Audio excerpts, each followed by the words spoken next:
mens rea is the legal principle of intent that must be proved in a number of crimes, such as murder.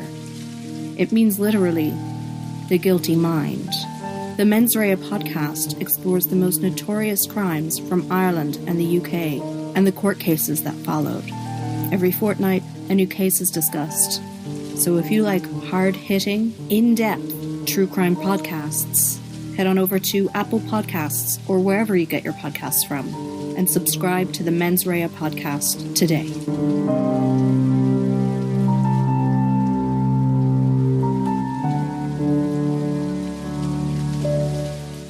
An Eye for an Eye podcast contains subject matters that many may find disturbing. Listener discretion is advised.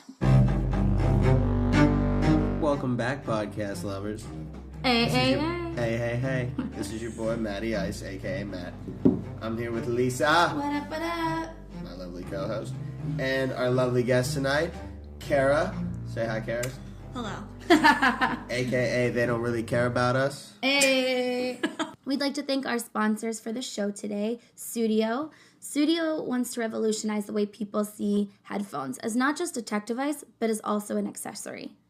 Yes, and they have changed the way people are looking at a fashion accessory and also a great listening device. I can personally attest that their Regents, their new product line, is an awesome top-of-the-line product. And I would suggest that everybody can use our offer code, I for an I, EYEFORANEYE, for 15% off any purchase on their website. And we can also offer you guys worldwide shipping for free. These guys are awesome. Thank you, Studio. We love you. Gangland for life. What's going on, everybody? So we have a very interesting, very relevant current case for you guys that we want to talk about that has been it's been all over the place for the last 5 years. It's discussed more than anything on the internet, it seems like, but when we start talking, you'll know where we're walking. It is about the Slenderman killers, the story of Anissa Weier and Morgan Geyser. What were you trying to do with her when you stabbed her? Kill her. I might as well just say it. We were trying to kill her. The new developments in the so-called Slenderman case. Latest on the so-called Slenderman case that shocked parents across this country and across the world. Disturbing new evidence in the case of two Waukesha girls accused of stabbing their friend in the two young girls accused of trying to kill a classmate to please that fictional character this morning as one of the girls enters an insanity plea. Their sixth-grade classmate after a sleepover. She said they feared a fictional internet ghoul, Slenderman, they believed was real. So a little background on this case, just to get started. Anissa Weier and Morgan Geyser were, when this case happened, originally this story happened, two 12-year-old girls living in Waukesha, Wisconsin, wherever that is. They were under the impression at the time that they had contact with the internet-based fictional wraith-like character Slenderman. Slenderman, Slenderman, all the children try to run. Slenderman, Slenderman, to him it's part of the fun. Slenderman, Slenderman, dressed in darkest suit and tie. Slenderman, Slenderman, you most certainly will die. And for anyone that's familiar with Slenderman, He's a creepy motherfucker. yeah, it's a real creepy-looking, ugly thing. Technically, he doesn't have a face. So Yeah. That's like the weirdest part to me. You can't be ugly if you don't have a face. Real quick, we're going to post pictures of him, obviously, with this case. Right. But once Matt describes him, you just wait till you describe them. Yeah. For my fellow Harry Potter nerds, the whole time I'm thinking Dementor. That would probably be scarier looking. Probably. It's scary in theory, but then they added parts that I'm like, okay, we could cut those out and make it scarier. Right. They actually discovered Slenderman on the Creepypasta wiki, which is apparently some really creepy internet torrent site. You never been on Creepypasta? No, man. It's like it's not even that creepy. It's not, some of them just get weird. Like, yeah, it's just like weird stuff. Yeah, some of them are creepy. Like I read them and I'm pretty normal. We're all relatively normal. Yeah. Nobody's. But no, it's interesting for like a late night read. Yeah, Okay. like if you like to scare yourself. Reddit I is do. crazier. So I've definitely gotten a few I'm things sure sent to you've me been from on them. there. You've probably sent It's me a like few things. the no sleep thread on Reddit, but like very long stories. Is that like that shit that fucking that's Ben was what- talking about? Yeah, and remember that thing I told you my cousin Kate showed me? What's up, Kate? Shout out if you're listening. About that thing in Seattle, the Smiling Man. Yeah, Anybody- that's a creepy. Oh, person. yeah, Okay, yeah. that's a That creepy video pasta is so thing. fucking Yo, creepy. so weird. If anybody's read that one, you know what I'm talking about. Originally, the Slenderman character was drawn for the online forum Something Awful in 2009. That was, I think, it was a contest. Was how it started, right? Yeah, it was like a Photoshop contest. Photoshop that you had to contest. take a normal photo and like make it creepy. Right. Which is I love kind of that. cool. Which I is like kind it. of cool, I'm yeah. kind I of mean, I think curious that's what the interesting. other. Have you guys ever looked at the other like entries? We should go look into that. should see what I'll that post is, them on our right. Instagram if I can find them. But that story has obviously since expanded on the web to make Slenderman a real presence online on the internet. Yeah. And, so Slenderman is kind of depicted best, and this is why I say, like, I think of Dementors almost, but a Slenderman, like, you'd think of as real tall and skinny. So a tall, faceless man figure in a black suit with tentacles growing out of his back. That's the part that I could chop those tentacles off Yeah, and I make don't it need the creepier. tentacles. You don't It's need to the be suit half that's octopus. creeping me out. Yeah, you don't. Yeah, you I don't need think it's almost weird that arms. like he can snatch people is what I think the tentacles are. Like Yeah. it's a little bit, but that part threw me off. When I could stop at creepy slender man with no face, like scary Yeah. tall man. Because most of the pictures, that's kind of what I don't really see many where his like tentacles are flying. They're out. usually I'm not trying to concealed. be attacked by. Right. I'm not Well, I trying mean, to be there's attacked by an even- octopus. people say that there are symptoms of being around Slenderman. If he's in your presence, like this has kind of gained its own mythos of saying, like, you know, you can get amnesia, and people have had bouts of coughing and been real paranoid when he's around. Yeah. You get, you know, this sounds like taking some of these pills that they recommend, you know. Yeah. But it also may cause slight fever, heavy hemorrhaging of your blood. You know, you're like, And now from a word diarrhea, headaches, terrible. Like you're like, what the fuck was this supposed to help me heal again? Okay, but you know, in that original photo, if you look at them, it's like a little kid on like climbing up an old-fashioned like silver slide, and then creepy Slenderman in the back, and then one of them's just like these school kids looking like distraught with Slenderman in the back. And the caption on that photo in the contest, it says, quote, "We didn't want to go, we didn't want to kill them, but its persistent silence and outstretched arms horrified and comforted us at the same time." End quote. 1983. Photographer unknown. Presumed dead. Isn't that creepy? So, does that mean Slenderman made them kill people? We don't know, but it's creepy. I think that's part of the stories that kind of surrounded Slenderman's, because like Matt said, they kind of took this photoshopped character and literally built a whole world around him, right? Yeah. And I don't know if that all came from the original photographer, if that was like literally all he entered, and then people took it and Yeah, ran like the he had stories. nothing to do with the story. But I'm pretty sure, which Matt will get into here in a second, is the idea is that he like kidnaps and like attacks children or whatever, and they like become his like Proxies. disciples who kill people for him or something like that. yes, that's what they say. Yeah, they become proxies, is what they're called, and that's what Anissa and Morgan said they wanted to be for him. Was Where do you get to the point where you're reading an online like story and you want to be a part? Like people are normally scared of that and run away I from know, it. yeah. You not click on it run and click towards past it. Yeah. Yeah. Like who reads that and is like, okay, I want to be a proxy. I want to be a proxy. And they Or have maybe the idea is like if you're a proxy, you won't be harmed. Yeah, there are famous Slenderman proxies like in this fictional world. Like, are like there? one of them is named Toby. Wait, really? Yeah. Toby's Toby a fucking Flenderson? creepy name. Is that a person? What? I was just watching The Office, binge watching it recently. That's where I'm getting it from. I don't know.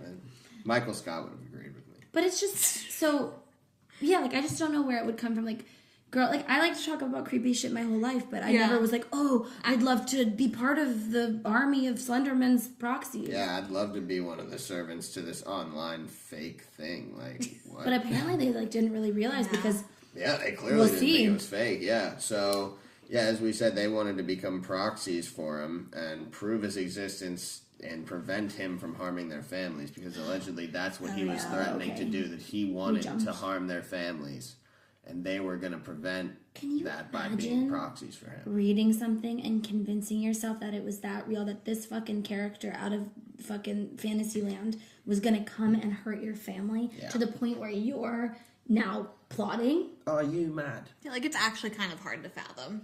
Right. It like that's like how did we get from A to Q? Because I don't know, the alphabet just didn't make any sense there. Right. Yeah. We went from A to zero. Like there wasn't any like linear. Like it doesn't even make sense. Well, the two girls they came to believe after being immersed completely in this online figure that their only way to become his proxies and prevent him from hurting their families was to murder someone else. And they believed that once they killed someone, they would be servants to do his bidding. So that means like they would continue killing people? Is that what that means? I guess, yeah, they would continue. So these are just like little people who want to murder. It's just the whole fucking thing is just like, we're going to murder to continue to murder for somebody else. So, yeah, I mean, and it's crazy, and they're only 12 years old. Think about if they had the opportunity to continue, you know, maybe. That's, just, like, I wonder what the plan, you know what I mean? Like, we'll see. I mean, they were young and immature, but I did want to read this really good quote from Abigail Jones of Newsweek, which gives a little bit of kind of the creepy undertones that Slenderman has kind of taken on, and it says, "He is everywhere, every day, a specter of our anxieties about raising children in a world where technology reigns and the lines between reality and fantasy grow dimmer." That's pretty deep. We'll have to discuss that like when we're discussing the... Oh, we got it in here. Don't worry. Yeah. We don't talk about it. So getting into what happened here. So as Matt was saying, the girls were celebrating Morgan's birthday, and it was her 12th birthday. Remember, these girls are young, kind of like the Shonda Cher case. Shout out to episode 2. If you haven't listened to it, take a rewind and check it out. That case is also fucking insane and horrible. Terrible. That's very rarely too do you actually hear about children committing murder, and we'll get into that, but like, or attempting to commit murder. But then when you do hear about it, most of the time it's males. How often do you hear about females attempting to commit murder? And I believe there's a statistic here that touches on that a little bit. Yeah, because I think it's also like a gender bias type of thing. You associate a man more with rage than a woman with like the homey feel. You know what I mean? Like men are the protectors, whereas women are the homebodies. So it feels rare, even if it isn't, because girls are supposed to be compassionate, empathetic. You know. So here's the statistics. In 2012, 8,514 people were arrested for murder and non-negligent homicide in the U.S. Just one was a girl under the age of 13. Was it these girls? No, just kidding. This was in 2014. Yeah. But yeah, damn, I mean, that is I didn't like, know that. That is because of course so I research that's an crime. indicator. Yeah. That's so like I do see both genders committing crimes because I'm so deep into it. Right. But I didn't realize in the broad. Like I feel like there's a lot just because I'm constantly researching them and I'm digging for them. You're looking at years too, not by chronology. Yeah. But so, same time, that puts it a little bit in perspective. Yeah. So the girl, we'll find out later that this has been in the works for a long time. This was not like a spur of the moment event. Yeah. In February, the girls were talking about, like Matt said, protecting their families. The only way they thought to do that was to murder someone. And then they chose their best friend. So there was 3 of them. It was Peyton. Peyton was their friend. And then it's Anissa and Morgan. And these girls are best friends. I'm pretty sure in the documentary on HBO, which you guys need to watch if you haven't already, it's amazing. Both Kara and I have watched it, and we were like texting during the whole fucking thing. They're wild. Didn't they say that 2 of them were closer than the other 2? Like it was kind of like how triads work normally. It's Morgan, like, yeah. So they were really good friends, and I believe they chose Peyton because she was weaker. She was smaller than them. She was just... Did it ever really dig into that? I don't remember if it said that specifically, but those, like, the 2 of them were definitely closer. Yeah. Which makes you wonder, why did Peyton know nothing about it? I know, right? You would think if this was something that they were following and they were all best friends... And they were so obsessed with the world of Slenderman. How did Peyton... or maybe she did know about it? Maybe she did, and they just never really... She didn't really... probably think they were serious about anything with it. You know, I don't think that's a really good point to touch on. Right. Still alive. Yes. She is still alive. Yeah, spoiler alert, she's living. So in February, the girls decided to carry out their act on May 30th, which is kind of random, but it was the night that Geyser planned to celebrate her 12th birthday. So they knew they would all be together, even though, again, presumed they hung out all the time because they're best friends. But that's fucking crazy. That's what? 3 months beforehand? Before? The fact that they planned it to like a specific day, like seasoned serial killers don't plan it. Don't do it that specifically. Like maybe a week. Yeah. Like it gives you the chills when you think about it, and especially when you find out what they did. So, in the intervening months, Geyser and Wire. Geyser, is that right? Geyser? Yeah. Okay, Geyser and Wire whispered about their plans, sometimes while riding the bus or in class, often using code words like camping trip, in quotes.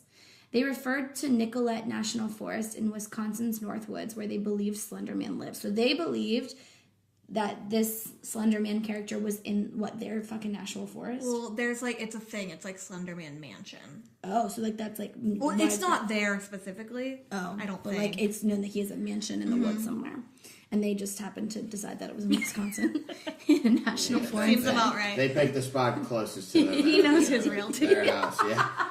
He's a really Probably low taxes, right? Yeah. Good housing prices. So. All right. So on May 31st, 2014, so the next day after this birthday sleepover that they had, the girls chose to carry out the attack in the nearby forest while playing a game of hide and seek. So we'll get into what happened in a second. So Geyser and Wire knew that they were going to stab their friend at 2 a.m. That's what their original plan was. They wanted to do it at night. I don't know how they would have done that then, because I think their plan was to always take her into the forest. Well, they were gonna cover her mouth with duct tape, stab her in the neck, and put covers over her. So I guess they were gonna do it at their house. Yeah, it seems. Oh fuck! Can you imagine? And then, did they not think she was gonna scream? Oh, duct tape. Then they were gonna run. Yeah, I mean, I don't know what they plan to do with the body. I put it in the woods or. But you know what the craziest thing is? Geyser told police the reason they didn't do it that night at 2 a.m. is because they wanted to give her one more day. Yeah, that's crazy.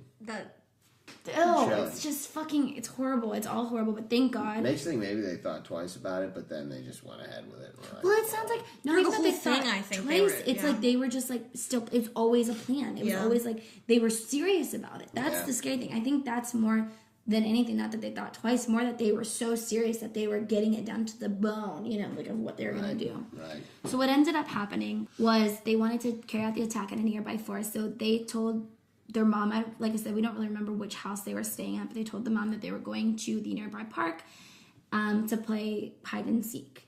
Now, during this game, one of the girls pinned the victim down while they debated on who would be the one to stab her. So what happened, according to complaints and everything, Ware pushed the girl down and sat on her, thinking Geyser would then stab her.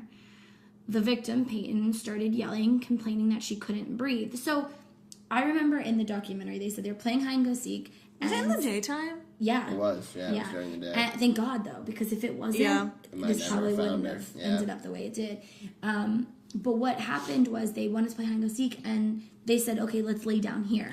Yeah. Let's lay down. And she's like, I don't want to lay down in the dirt. Like, this is not the Peyton. So Peyton was like, I don't want to lay down in the dirt. And they pushed her down and sat on her. And that's when she believed that it was going to go down. So Wire, like I said, pushed her down, sat on her, thinking Geyser would then stab her.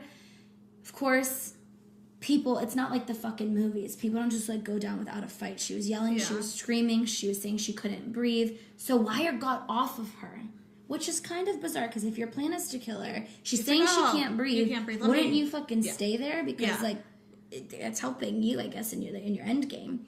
So that's something to think about, I guess. So she got off of her, and Geyser gave Wire the knife. So can you imagine at this point what this girl is thinking? She's probably so out of sorts, like, what the fuck? My friend just pushed me down to the ground and sat on me and is screaming at this other girl to attack me. Mm-hmm. And then you get up, you're able to get out of the situation, get up, she gets off of you. Yeah, and she then gave her almost an out, but it's not really. which is the She weird still part. probably didn't even know what was going on to like She's run probably away. like, what the fuck is happening? Can you imagine? So taken off guard. You know, these are our best friends. Right. So Lara got off of her guy, and that's like wouldn't she have, like, you think she would run? Maybe she was like hurt. You know what I mean? Still down. Because that's like just a question I have. It just seems like even though they were so resolute in doing it, they kept trying to like give each other the out. Like even like when you're gonna get into like where she's like, I'm not doing it unless you tell me to. No, you take the knife. Yeah. No, you take the knife. So it's so weird because it was so planned out, but it does feel like there was some kind of like, you have to be the one to start this. Yeah. Like, I'll follow you, but I'm not going to be the one to make that first move. Right. So they're kind of giving each other the ammo. They're just kids. Yeah. Probably neither one wanted to be the one to actually do it until they did it, you know. Especially because it's not like the movies. You know, this is a real person, and I'm sure it gets so much more real when you're in the moment. And that's, they had so many opportunities to quit, you know. So she gave Wire the knife. Geyser gave Wire the knife, but Wire said she felt too squeamish and she gave it back to Geyser. Now, can you fucking imagine? This little girl is watching her best friends pass back and forth the knife. Like Kara said, you do it. No, you do it. Do what? Like, can you imagine what this little girl is thinking? Like, cut my hair. Like, what are you doing? Like, because I'm sure she didn't think my friends are going to murder me. Well, maybe at that point she probably did, because, like, what else the fuck are they going to do? And I'm pretty sure that, like, saying she was squeamish, I'm pretty sure that's a direct, like, something she specifically, like, verbatim said to the cops. Like, she's like, I was too squeamish. Like, what? Yeah. Did you not think any of this fucking through in your giant plan since February? Like, what are you, like, what? And keep in mind, they decided to stab her. Not shoot her, not something quick. If you're squeamish and you choose stabbing, well, they're probably. I mean, like, I guess they didn't think through that. To a knife. Yeah, I guess that's true. It's probably easy. But like, fucking hammer.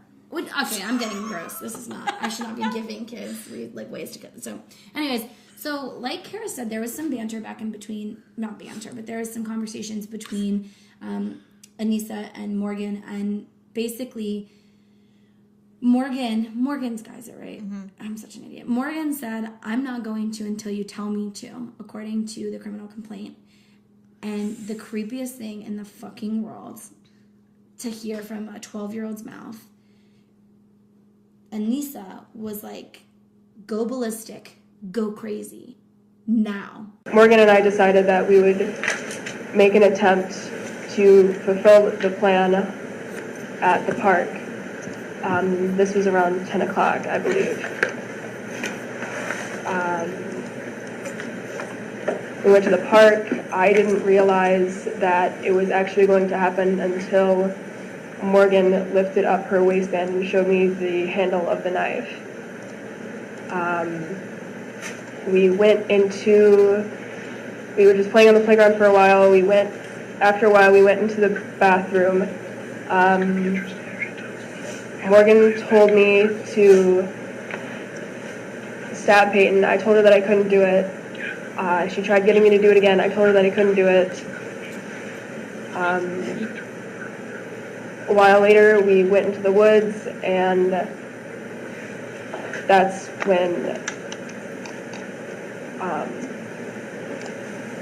when Morgan asked me whether or not she should do it, and I just wanted it to be over with, so I said, just go berserk, do what you have to do, and Peyton was then hurt. And so how was she hurt? Morgan jumped on top of her and stabbed her repeatedly. And what happened at a certain point, the two of you left? Yes. Afterwards, I told Peyton to lay down and that she would lose blood slower, pardon my slip up. Then Morgan and I left and ran. Now, why did all of this come about? Why did you have the plan? I went through with it because I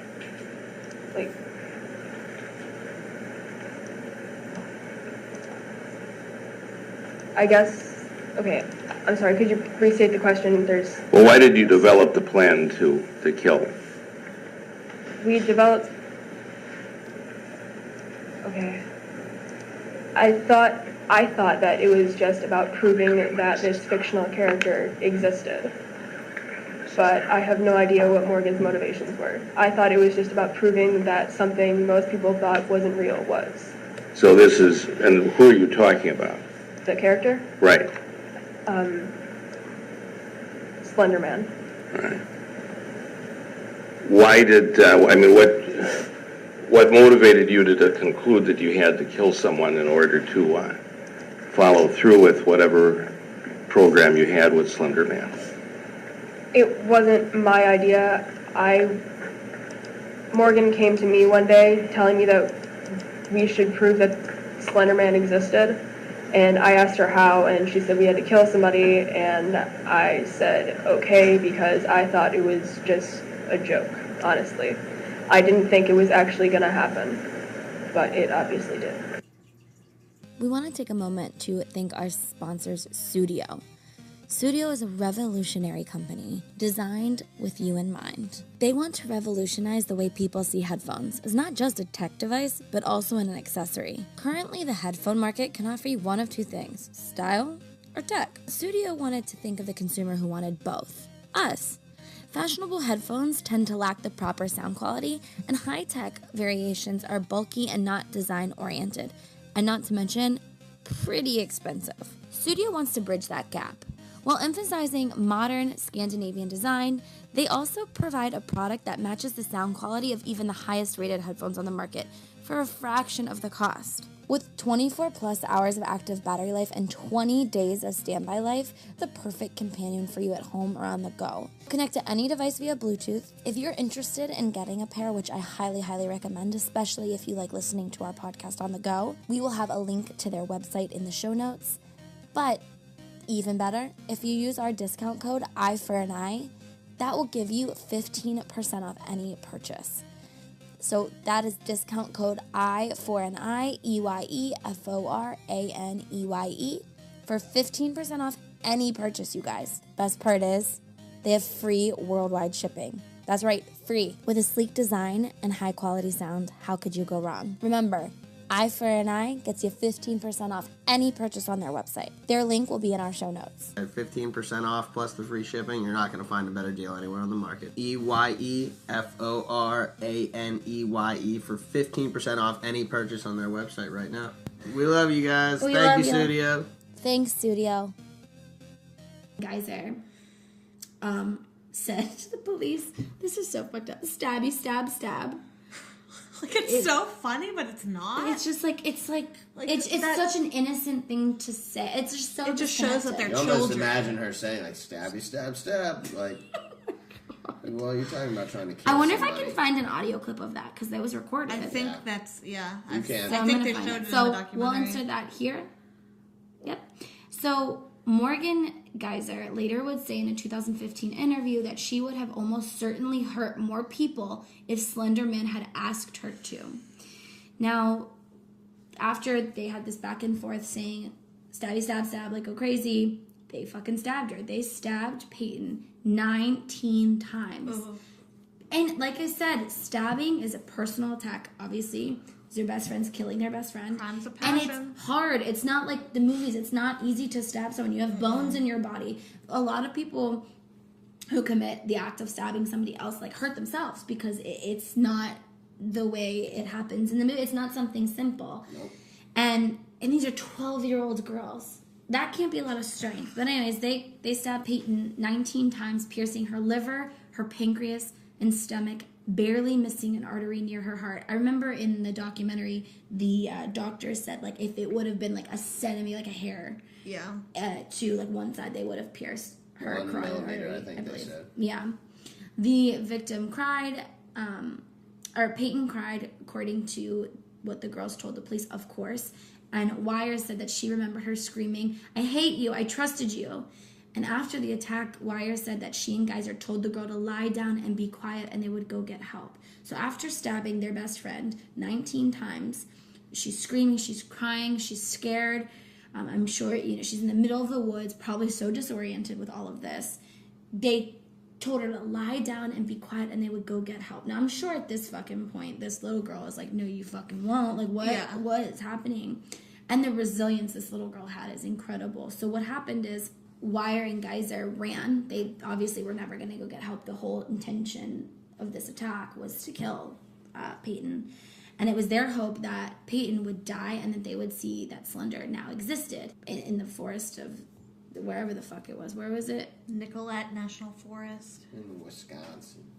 So yeah, so that is the craziest and saddest thing. And it's just, we'll talk about it. So, I just can't imagine what it would be like to stab somebody 19 times. I always think about how, like, my favorite horror movies are the Scream movies. Yeah. Like, I love them. So and in the first movie, they say something like, not that it's, like, supposed to be a movie that makes you think, but, like, the killer in the first one says, like, do you know what it's like to feel a knife scratch a bone? And I'm like, yeah. And I never really thought about it, and I'm like, no, don't want to. But you have to pierce flesh and bone. You have to be close to the person. It takes strength. It's literally like, you know. It takes a lot of strength. It's like people get like paper cuts or like a pin poke. Like it's easy, but like stabbing is a whole different. Because like I said, there's bone, there's muscle, there's fatty tissue. Yep. It's pressure. Not just like a. It's not just like a beep boop. You know, beep up, boop. Stab. You're gonna feel a little pinch. It's just like a flu shot. So yeah, you're right. I just really want to nail the head home. Obviously, this is a personal attack of his best friends, but stabbing in of itself is normally committed. It's a very personal attack. It's normally committed by someone very close to the victim. Yeah. Yes. So take it away, Kara. So after the stabbing, the victim dragged her way out of the forest to a ditch at the side of a nearby road, which, if you were stabbed 19 times, dragging your stabbed body on the forest floor, like that, I just can't imagine. And that's the thing, it's like, I don't even like walking in the woods without fucking shoes on. Yeah. Like, not to like make a joke or anything, but like seriously, like the resilience, like she clearly had a and she's 12. Like if I were 12 and somebody stabbed me 19 times, I'd probably just lay down and die. In the middle of the fucking forest. Like we have a forest back by our elementary school that we always go into, and if someone like took me out there, fucking roughed me up, and even punched me in the face, I probably wouldn't. I'd be so disoriented. I wouldn't let myself out. Yeah. So for her to find, like, dragging her way out, like, didn't it say that the whole attack happened pretty close to like the main road though? I think so because they're stupid. Yeah. Kids. Yeah. Very fucking stupid. Clearly. So she was discovered by a cyclist who called 911 to get medical assistance, and Peyton reportedly said, quote, "Please help me, I've been stabbed." In an attempt to gain the attention of the cyclist, she could only gasp out short answers and cries for help. That just breaks my whole heart, this sweet baby. Like, can you fucking imagine being that fucking cyclist? Remember when this fucking guy was Mike? on a bike ride, imagine. Yeah, a friend of ours. Well, we've mentioned it in an episode before that. Did we? We did. That a friend of ours found a body in the same woods we're talking about. Right by our houses. Literally right here. That's comforting. Yeah, it was a girl who was, anywhere, she was stabbed to death by her mom. Oh. It was stabbed, right? Wasn't it? She was stabbed. Yeah. And our friend found her. He was like quadding in the woods. Was she found her. dead? Yeah. Mm-hmm. Can you fucking... Didn't he say he thought she was like a blow-up? He just thought she was like a mannequin or something. That's always what people say. Like, obviously, because your mind doesn't conceive you're going to find a fucking human being deceased in the forest. Right. But can you just put yourself in that cyclist? She's like, I wouldn't even know what to do. No. You know? Oh, Lord, it's just so sad. So the Waukesha Fire Department and Police Department responded to the call, located the victim, who gave law enforcement the name of one of her attackers. She was transported, it doesn't say which one she gave, but she was transported to a hospital where she underwent surgery. Of the 19 stab wounds, 2 were to major organs, with one, as I think Matt said, less than a millimeter away from certain death. So Just a millimeter. Yeah, that close to dying. A millimeter. And she would have bled out on that forest floor, probably. Yeah. It's just horrible. After a massive search was conducted across several counties for the 2 suspects, a Waukesha County Sheriff's deputy finally caught up with the suspects at the I-94 state line. One of them had a bloodstained knife used in the stabbing hidden in her backpack. What fucking idiots? Who takes the fucking weapon with you? I mean, like we say, as much as we want to call them dumb and they screwed up, like they're kids. Yeah. They're idiot kids. Like, what would you have done at 12 years old? Probably not stabbed somebody. Yeah. Well, I wasn't killing people. I did a lot of dumb shit, but yeah, not that. It's just like, ew. Fucking throw that shit away. Yeah, it's just interesting. Like, okay, maybe it was like to present a Slenderman. to show like we did it. Yeah. See? The girls were We brought you a described present. as feeling guilty for stabbing their friend, but felt that the attack was needed to appease Slenderman by the officer who arrested them. Can you imagine hearing this from fucking kids as the officer? Like, oh yeah, like we feel bad, like we had to do it. Like the victim was discharged from the hospital 6 days after the attack, although she suffered numerous physical and psychological traumas as a result of the attack. Obviously. Yeah. In the aftermath, she received thousands of letters of support from well-wishers around the world. Thankfully, Peyton Ludner ultimately healed from her injuries and was able to resume school in fall of 2014. And there's videos of her like doing so well. She helps at an animal shelter with kittens. Yeah, and she's become like, a real voice for like, recovering from attacks, being like domestic abuse attacks. And her parents are in a lot of the interviews, obviously, and like they say, you know, day by day, it's obviously a day by day thing. Like clearly she's still suffering. Because I don't think I'd ever fucking get over the trauma of that. The people you trusted most, right? You know, besides your parents, are your best friends. Like, you know what I mean? Not that it makes her more sympathetic, but like she's adorable too. I know she's so sweet, so precious, and it's just like it's just so heartbreaking. It's just also heartbreaking. So, yeah. So thankfully she survived. She was found. Like I said, if they would have done this at night. Yeah, we might never have found her. Yeah. Or if they in the house they were planning to duct tape her mouth, but I'm surprised they didn't do that in the forest because that could have fucked it up too. Although I don't know, it's all insane. Whichever word. All right, so then actually when it came down to after they were arrested, the trial and sentencing was kind of a confusing process. It took several years for this case to finally be decided because of several issues with competency, age being an issue, some prior history of medical diagnoses that the girls had. Morgan Geyser was actually diagnosed personally as a paranoid schizophrenic and had a long family history of schizophrenia. Her dad. I didn't remember her being diagnosed as schizophrenic. Like, I know that the dad was, like, a very high-functioning schizophrenic. Yeah. They said she was, too, that she was schizophrenic and was receiving treatment, or should have been receiving treatment for it.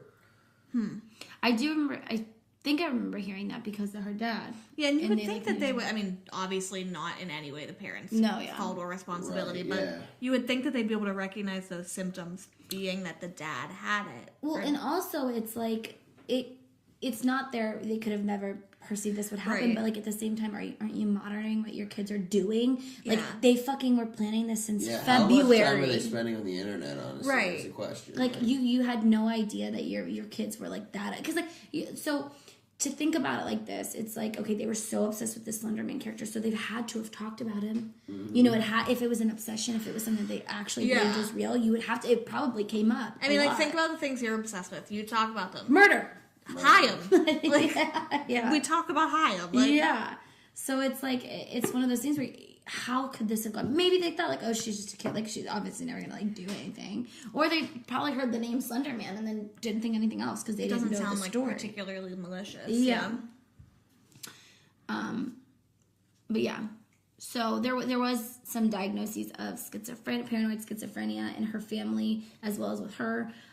There were several motions filed on behalf of both girls asking for reconsideration for juvenile court as opposed to adult criminal court.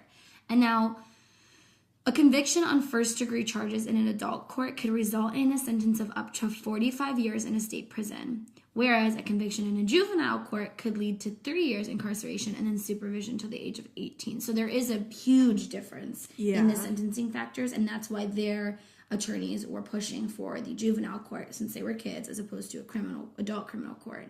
And it's always so interesting to see how these cases with young kids, like we talked about Mary Bell having her Majesty's pleasure as a sentence, which is literally like they just kind of don't tell you a sentence. It's just kind of like whatever happens. We talked about Shonda Scherz, her murder or her killers.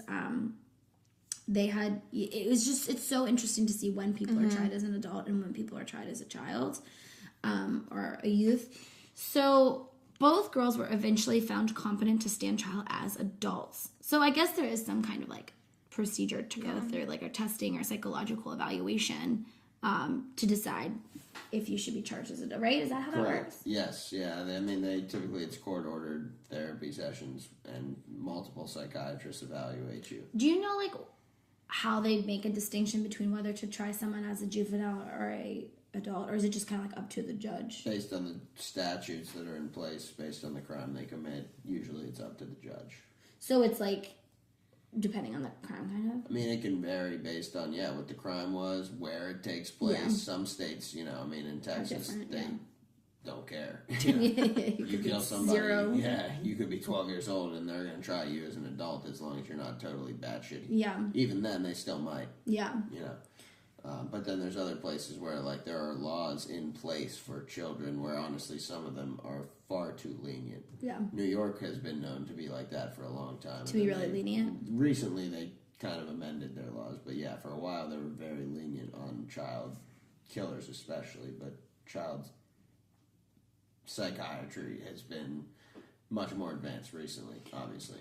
And it is noted here that Wisconsin law states all murder and attempted murder charges for children older than 10 start in adult court.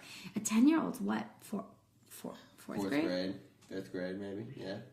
Both girls were eventually found competent to stand trial as adults, and they were charged with attempted first-degree intentional homicide. I fucking hate attempted murder cases, though. I do too, because it's almost like, oh, well, you didn't succeed, so less time in jail. Yeah, so you can get out. Tried to do it, so you should get the same sentence. With Wisconsin law, they were pretty harsh. A conviction on first-degree charges in adult court would result in a sentence of up to 45 years in state prison if they were convicted as adults, whereas a conviction in juvenile court would actually only lead to 3 years of incarceration and then supervision until the age of 18. Yeah, I mean, I think we've all said, oh, they were just kids, but, 3 years is... That's nothing. For murder? It just doesn't make sense where these, start. But each girl claimed that the other had come... So it turned into the blame game, of course, it was as expected. No one wants to get in trouble for it. No one wants to take the blame of this horrible crime. Right. They each claimed that the other had come up with a plan to murder their friend. Now, one of the two also reiterated the belief that Slenderman would harm her and her family if they did not carry out the attack. Now, I don't remember which one really believed that. Do you? I think it was Morgan. Yeah, she was one that really believed in this. I think so, but I am not positive. So, attorneys said that one of the girls has oppositional defiant disorder and schizophrenia, while the other has schizotypy and a delusional disorder. So they both had some mental, issues within them that would probably contribute. They'd be on a higher scale, if you put them next to, a kid without these incompetencies, right? Or whatever. Definitely. I don't call them incompetencies, but mental impairments. Yeah. Do you ever feel like they're diagnosed after the fact though? Yes, definitely. It's always too late. I don't feel like if you didn't think she had I know people who have children, toddlers who have oppositional defiant disorder. They have it. It's an issue, especially oppositional defiant disorder. Yeah, you don't just pick, I think she has that. Yeah. We just noticed she's 12. That's not how that works. It's no, they broke all the windows in the car after you told them they couldn't have ice cream. Yeah, banging their heads off walls. It doesn't just show up at 12. Right. And that's also the thing with, I'm curious about the schizophrenia. I think the one whose parents... Typically, also, I'd like to say that from personal experience, I can tell you that, and not myself personally, but I know somebody. No, I know somebody very well that experienced it in their family, and schizophrenia. Yes, and it doesn't really manifest itself until you're about in your late teens or 20s. I heard it. You can not develop it, but you can start to show in your 20s typically the major symptoms and signs. Early to mid 20s is when it gets And I think also part of that is because when you're a child, it's kind of normalized to hear voices and to have imaginary friends and to so it. I don't think it's conceived as an issue until you're old, because it's everybody has an imaginary friend. Everybody has you know what I mean. Those isolated things aren't specific to that. Yeah. Correct. So, the court, however, did rule that the stabbing was not accidental or impulsive, but premeditated and extremely violent in nature. Obviously, they stabbed their best friend 19 times in the middle of a forest. Which is great that the court, kind of saw through these disorders, because sometimes this is how people walk free. We saw Vince Lee. Yep. He's out of jail and he fucking ate someone and beheaded him on a bus. That shit scares me to this day. And I swear he probably listens. He's in Canada.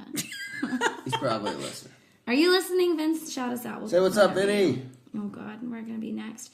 Okay, so on August 26, 2016, Anissa Wire entered a plea of not guilty by reason of mental disease or defect. So pretty much reason by insanity. Is that pretty accurate? Yeah. Yes. So Morgan Geyser followed suit shortly after and pled not guilty by reason of mental disease or defect on September 1st. So August and September, they entered their pleas. And there were nearly 3 years of trial motions. Like Matt said, there was so much to take into consideration. It's a trial like you haven't seen. First of all, they're following a fictional character. So does that, and they both have disorders, mental disorders. So does that play into it? They're preaching to a fictional character. Right. So I feel like that almost makes it worse. Yeah, psychiatric at least a physical person to say, I'm going to kill your family. Yeah, exactly. You could feel threatened by that, but how are you threatened by an online character? Exist. Yeah, I mean, and again, they're kids. And for the record, Slenderman does not exist. Like, for anyone out there that may question that, that's not a real thing. It was literally made up on a If he exists, shout us out. Slender, we'd like to talk to you, boy. You better rate and subscribe us. Yeah, we know that internet, or that mansion has internet. Yeah, absolutely. No, you got Wi-Fi. What's his password? Slender tentacles. Can't find a Slenderman. Can't find a Slenderman. All right. So they had psychiatric evaluations, plea negotiations, and mitigating circumstances that were being rehashed over and over and over again.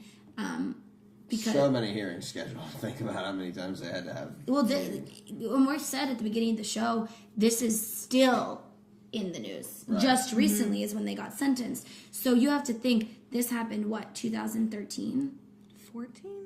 14, I think it was. Yeah, of course, I just read it and I forget.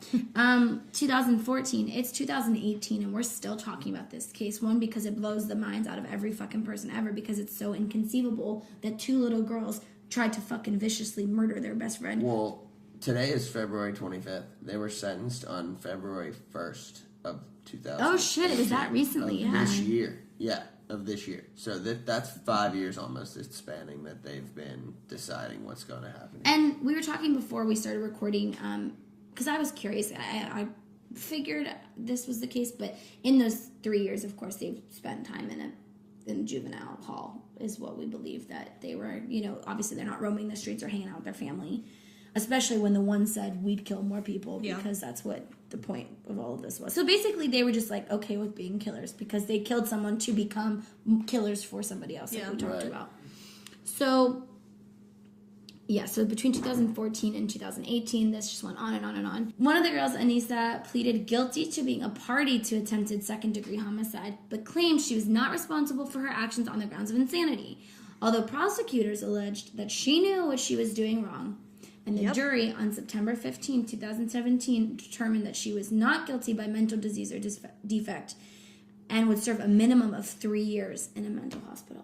Right. So no jail time for this, but we'll see what happens. We'll read on and see how much time they're supposed to serve in a mental facility. Yeah. Because that is significant. Yeah, so they said that would be, a deciding factor. They would serve a minimum of 3 years, which absolutely, like we talked about, is not enough at all. You tried to kill someone, and basically that would be like a slap on the wrist for failing to murder someone.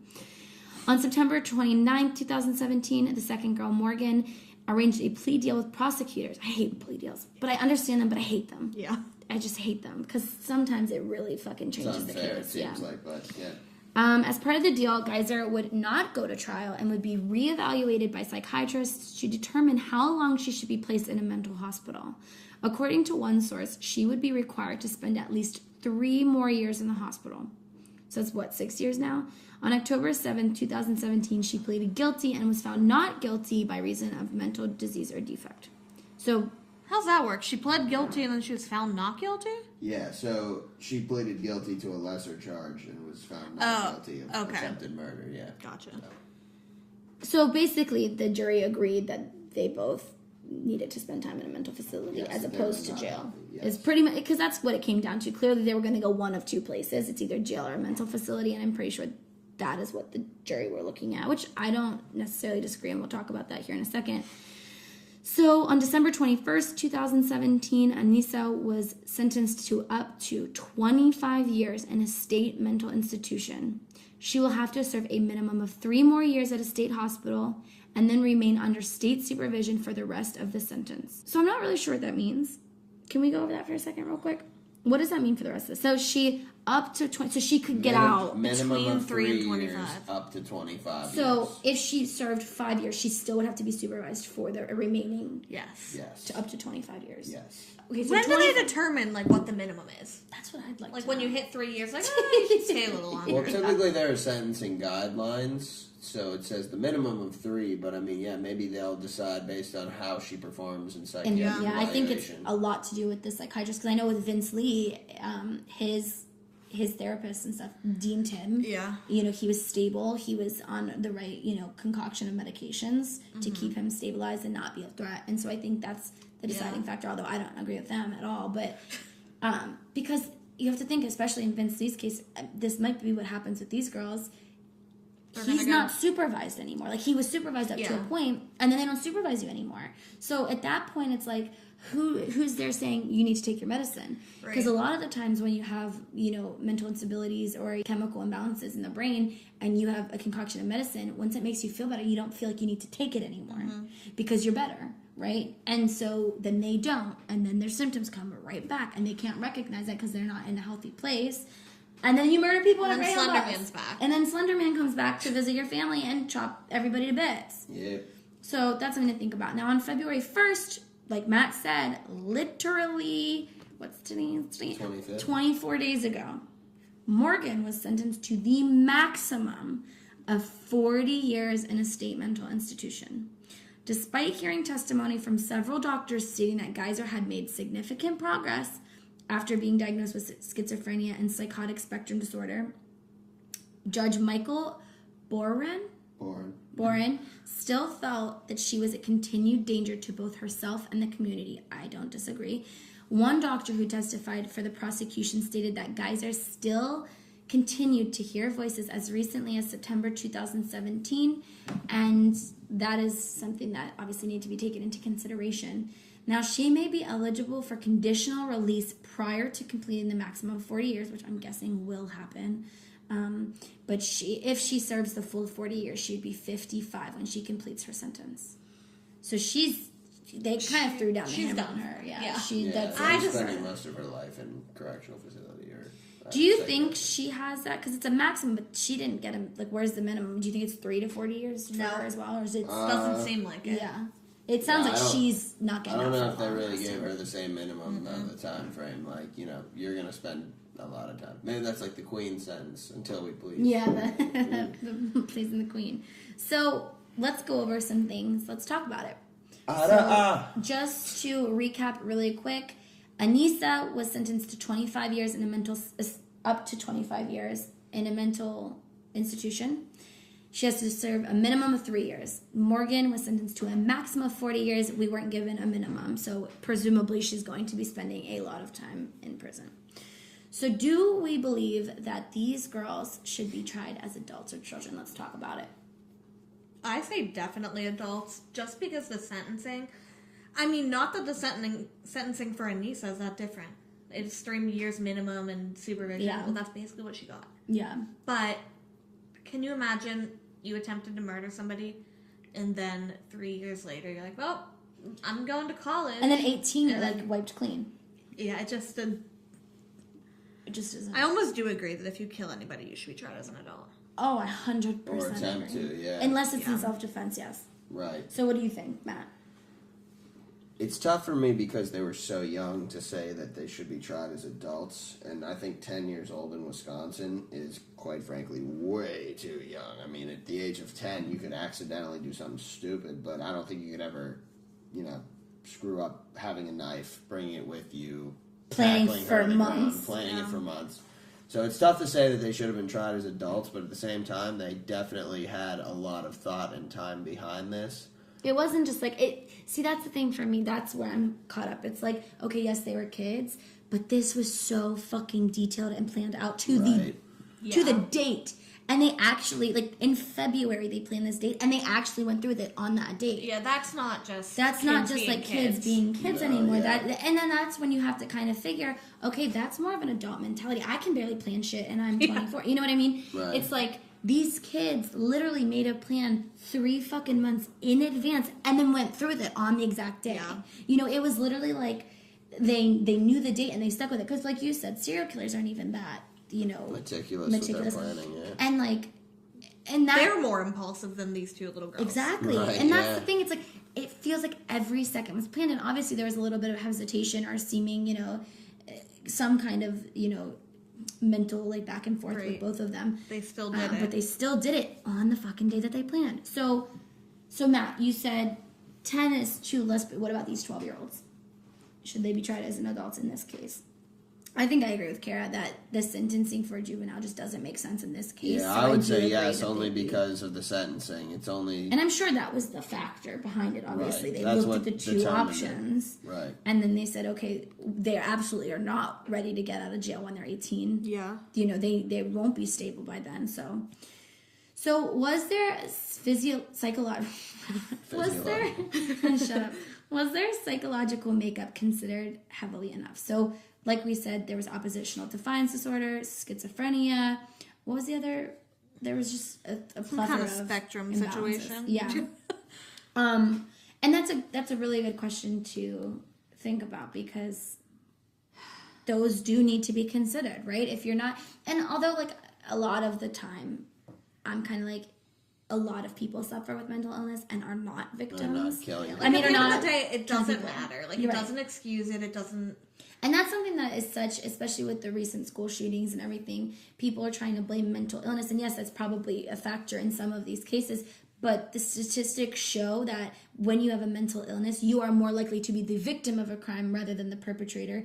And their statistics show, I don't have them up right now or the exact numbers, but it's like such a little percentage of people with diagnosed mental disorders who commit violent crimes.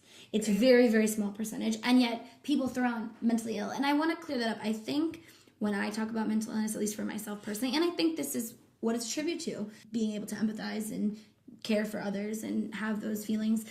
I feel like when I say they were mentally ill, my mind is saying not that that everybody who's mentally ill is committing crimes. What I'm saying is, in order to kill someone, you have to have some kind of imbalance because that is not a normal function of, you know, our there's something else going on there, yeah. You know what I mean? So I think that's why it gets tossed around so much, which is horrible because it does stigmatize the entire community of, you know, mentally ill individuals, especially with schizophrenia. That's the biggest one because people immediately, schizophrenia, that means they're going to be violent. Yeah, I think that nobody really understands what schizophrenia is. I mean, like, I know I don't. No, yeah, absolutely. Yeah. And there's so many different facets of it, so many different levels. Think everybody just thinks it's like, oh, the multiple personalities, but it's not. Like, or I hear voices and see shit. Like, it's so much more than that. And we could maybe have an episode on that sometime like that. Yeah, we just should as delve a into subject. that a little bit I think that would be pretty cool. But I wanted to clear that up because there is this notion that, oh, they're mentally ill, so that has to be why they committed the crimes. But that's not the case. Normally, it's the opposite. They're the victims, and because they're the most vulnerable. Right. And I just want to throw that out there because I know I've said, you know, especially with the gun debate going on, it's more, which we won't get into right now, but it's more of, obviously I want to get weapons out of mentally disturbed individuals' hands, but I want to get weapons out of anyone who has violent tendencies' hands. It doesn't have anything to do with the mental capabilities, but I think that's why people throw that around because no one could conceive that quote-unquote normal functioning happy human being would just go kill someone. Just go kill people. So I think that's why people throw it around, not thinking like, you know what I mean, not thinking that they are stigmatizing an entire group of people. So do you think it was considered heavily enough in the sentencing? I mean, theoretically, they were sentenced to a mental institution to help with the disorders. I just have an issue with like the variance of their 2 sentences. Yeah, there's a big difference there. 15 years of a maximum sentence, yeah. I don't like it. No, it doesn't make any sense. So I almost think Morgan is, obviously they're both accountable, but I don't even know if you can like say who's more mentally stable, but I feel like Anissa is more mentally stable than Morgan and was more aware of what she was doing and got off, basically. Yeah, definitely got a break. Yeah, I agree. Well, we'll see how long they wind up spending that time in. That's the thing that I'm curious to see is, you know, how much time will they actually spend?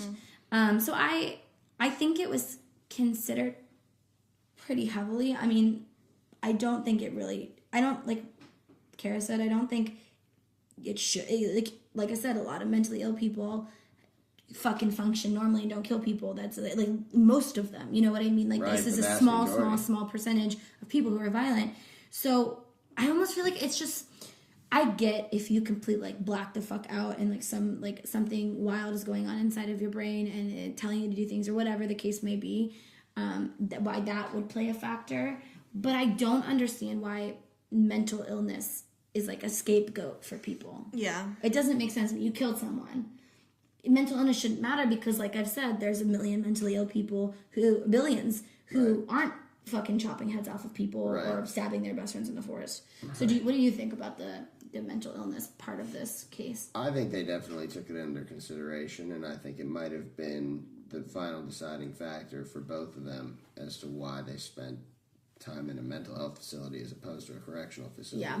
So I think it was definitely considered heavily enough, but I do also want to mention the fact that they spent a lot of time debating over this, so perhaps it was much more of a factor than anybody even has given credit to. Yeah. Because if it's really that severe, whatever these was it 3 years found, that they were like going back and forth and testing them? And I mean, psychiatrists must have realized there was something going on with these girls to spend this much time with them evaluating. And going off of that question, I think they would be fucked if they were put in a prison.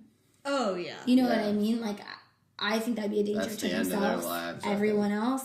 Like, I think this sentence, although we'll talk about the actual sentence in a second, but I think this sentence, they did really consider the mental illness because, like you said, they really went back and forth on it. Someone had to have said this.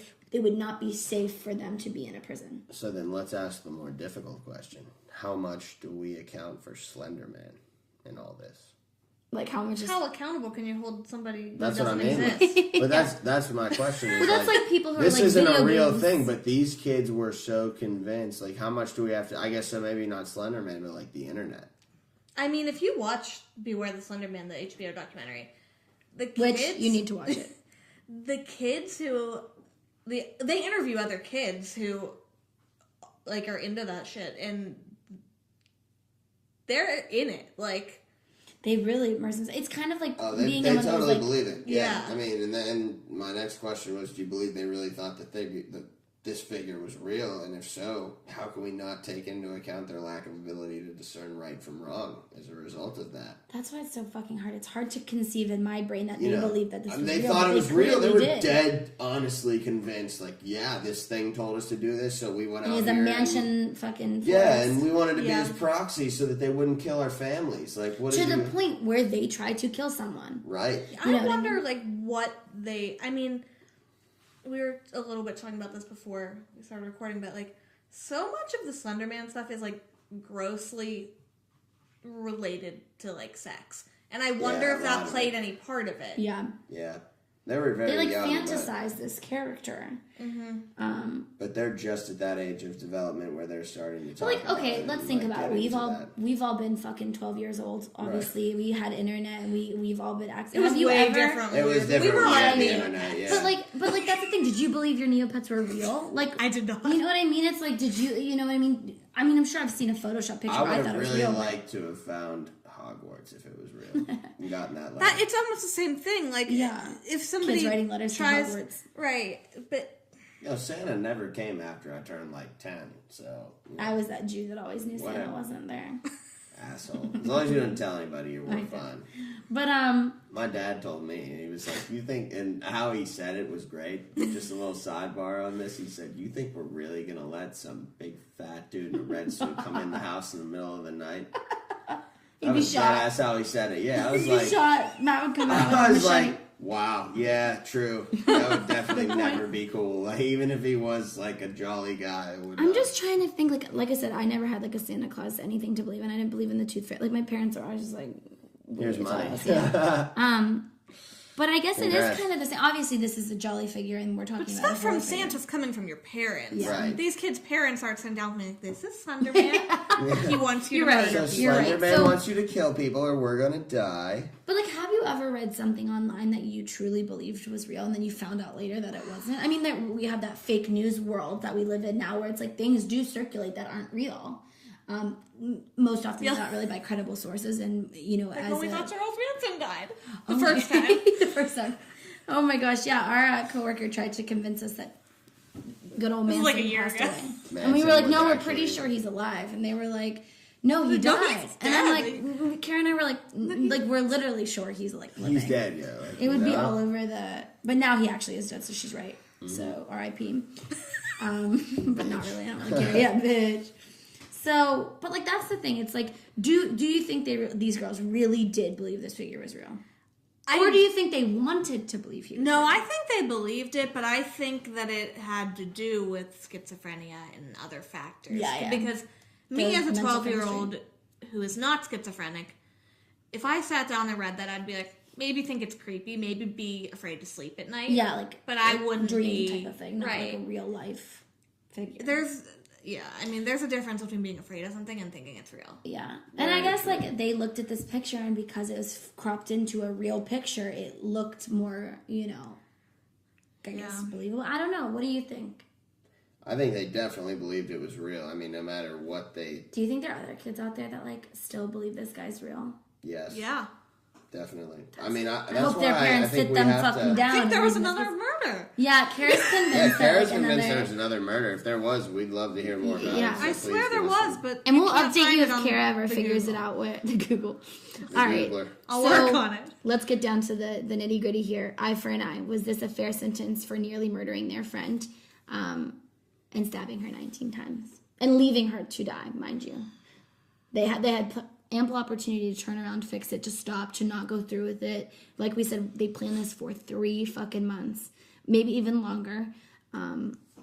They went through with it on the day that they planned to do it. Do we think eye for an eye was met? Do we think the punishment fits the crime for these girls specifically? Because obviously murder could be, you could go all over the place with that, or attempted murder.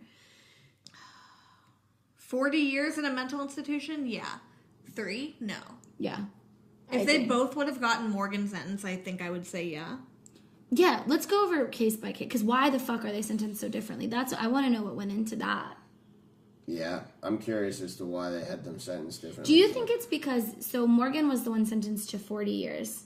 Or she was the one with the diagnosis. And she's the one with it. Do you think that played a part? Because it's something that she's going to live with for the rest of her life, and absolutely will. I would think so. That's not going to go away. So do you think that's why she got a maximum of 40 years, whereas Anissa got up to 25? With a minimum of 3? Yes. I just don't think it's... So you don't think the punishment fit the crime? Well, it's such a broad fucking... It's not like concrete. They're going to be there for 25 years or 40. Like, they could get out in 3, like you said, or they could get out in 7 or 20. Or... I guess we'll see. But we'll 3 is not enough. No, yeah, 3 was... Yeah, I can't believe that's even a consideration. And then even if they were sentenced as juveniles, it was even worse. It was like 3 years, and then we'll let you go at 18. In that regard, the justice system made the right decision, whereas they tried them as adults. I think that was appropriate. However, like Kara mentioned, Anissa's sentence isn't much different than had she been tried, minus the fact that it goes up to 25 instead of 18. It could be a lot more than 3 years. So I don't know, but... I mean, I hope she has, the proper... I hope... I don't fucking know, actually. I was going to say, I hope it balances out, like maybe she gets less, but like I don't think that, I think she needs to spend that time. Right. I just don't know Especially because they said they would do it again. There was no remorse. There was no, like, we're so sorry. There was we'd absolutely, like, if we weren't taken into custody, there would have been another, once we found Slenderman and presented him the fucking bloody knife from our loins. Our loins. So... I think with this case, it's hard to say whether or not the punishment fits the crime because we don't really know what the punishment is going to... Like, we know what they were sentenced to. And as far as sentencing goes, I agree with you. Anissa, it doesn't really make sense. Morgan, up to 40 years makes sense. I mean, I guess joke's on Anissa. If she's not really mentally unstable, she's gonna be after she spent all the time in a mental hospital. Yeah, exactly. It's gonna. It'll definitely make it worse, if not better. But so if we had to sum it up, eye for an eye, do we think yes or no? Just all in all considered. So I'm guessing no. Yes. We do think eye for an eye was met? I say yes. All in all, yes. Yes. I believe that they should be in a mental health facility. They're still young, still have the chance to recuperate and be hopefully functioning members of society. But yeah, they should be kept away from the general populace for a while. I agree. Yeah. All right. And away from the internet. Yeah, they should not have no internet access. Parents, if you are a parent and you're listening to this podcast, please talk to your kids and find out what they're talking about. These girls were obsessed with a fictional character. Check their internet history. Yes, and like you don't have to be one of those like parents that like digs through your kid's phone. That's not what I'm saying. No, but you should know what your kids are thinking, and you would know as a parent if your kid honestly believed something was real. Right. Because especially with an obsession with it, they'd be talking about it. So please monitor, talk to your kids, be open and honest with them, have those discussions, talk to them about these trends, talk to them about Slenderman, see what they think, because you never fucking know, your little fucking Tommy boy could be planning your stabbing to please this motherfucker. Stabby stab stab. And on that note, we bid you adieu. Please rate, review, subscribe. We have a lot of cool shit coming up. We didn't really talk about it in the beginning of the episode, we got right down to it, but don't worry, we will. Yeah, a lot of cool shit. We got another microphone. So shout out to Muffins for calling out the quality and letting us know. We got a new review I wanted to read real quick. And then we will bid you adieu, my friends. We got a new review. We want to thank was Irene Taylor Brodsky's 2016 documentary, Beware the Slenderman. Need to watch it if you haven't. All of us have seen it. We recommend it highly to anyone who was curious about this case or wants to learn a little bit more about the Slenderman mythos and a little bit more about these two girls.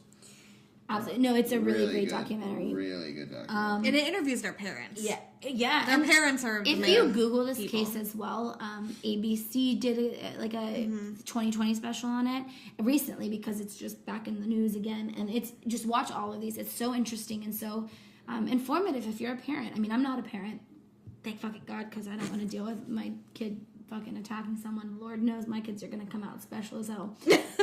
So we wanted to shout out a review we got from Cold Case Clay's mom. And we want to just thank you for your shout out. We really appreciate it. Like I said, please rate, review, and subscribe. And you really want to do it. You really want to rate, review, and subscribe because we have something crazy coming up. It takes 1 minute.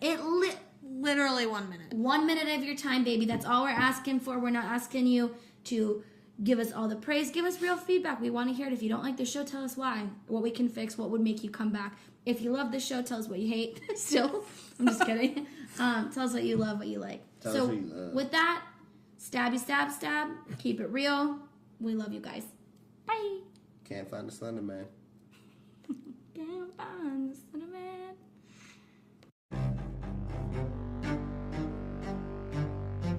Parents saying this could have been their daughter. Police say two 12-year-old girls stabbing their friend 19 times, leaving her in the woods to die. She crawled out and survived with help from a hero who discovered her. Tonight, right here, you meet that hero. You came upon a 12-year-old female.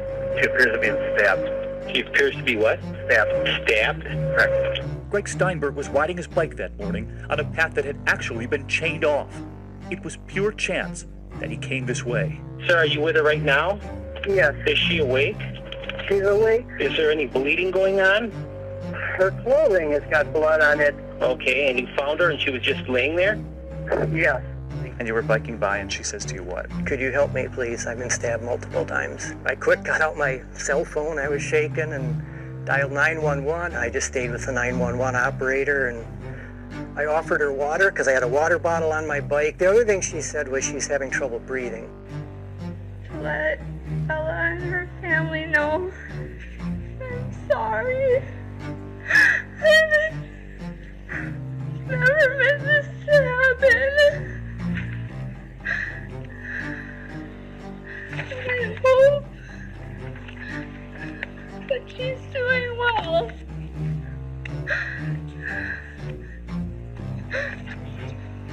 They did it to prove the fictional internet ghoul Slenderman was real. Because we knew what we had to do.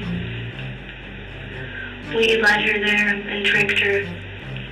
The last thing she said to me was, "I trusted you." And then she said, "I hate you."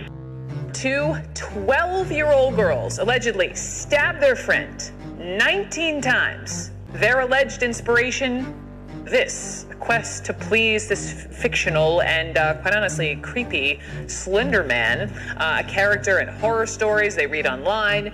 And so now one of the girls has just been found mentally incompetent by a doctor, a judge ordering more testing and a competency hearing. The knife in those 19 attempts, those 19 stabbing attempts, just missed that 12-year-old victim's heart. Slender